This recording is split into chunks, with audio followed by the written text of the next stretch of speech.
L-attivitajiet li fakru dan il-jum bdew bil-qudiesa fil-Konkatedral ta' San Ġwan il-Belt u li għalih attendew ir-rappreżentanti tal-istituzzjonijiet ewlenin f'pajjiżna.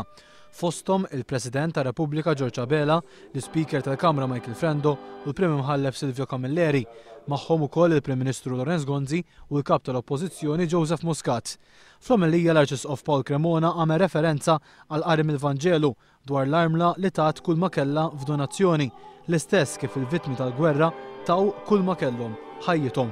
Tkellem dwar il-gwerer li qal jistgħu jiġu ġustifikati biss meta jsiru għalan ola fosthom il-ħelsien u l-ġustizzja.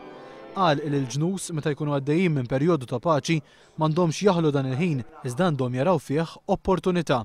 Il-mumenti ta' paċi f'dawk il-pajjiżi li mhux għaddejjin minn gwerer mhuwiex u m'għandux ikun biss minn ta' stennija iżda ta' sforz kbir biex jagħti l-kontribut tiegħu għall-paċi.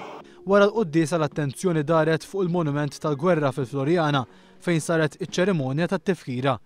Għexieren ta' Maltin u anke ħafna turisti inġabru biex isegwu din iċ-ċerimonja uffiċjali, ħafna minnhom libsin il-peprina, is-simbolu ta' dan il-jum. Matul iċ-ċerimonja l-Forzi Armati u l-kontinġent tal-Pulizija iffurmaw gwardja tal-Unur. Bħal dejjem kien hemm il-preżenza tal-ex-servicemen tar-Royal British Legion. Fuq il-monument tqegħdu l-kuruni mill-ogħla awtoritajiet, inkluż il-President tar-Repubblika, il-Prim Ministru u l-Kap tal-Oppożizzjoni. Segwew ambaxxaturi ta' pajjiżi differenti u rappreżentanti mill-kontinġent tal-ex-servicemen Ingliżi. Għall-ewwel darba waqt din iċ-ċerimonja sar ukoll flypass tal-ajruplan tat-tip King Air tal-Forzi Armati ta' Malta.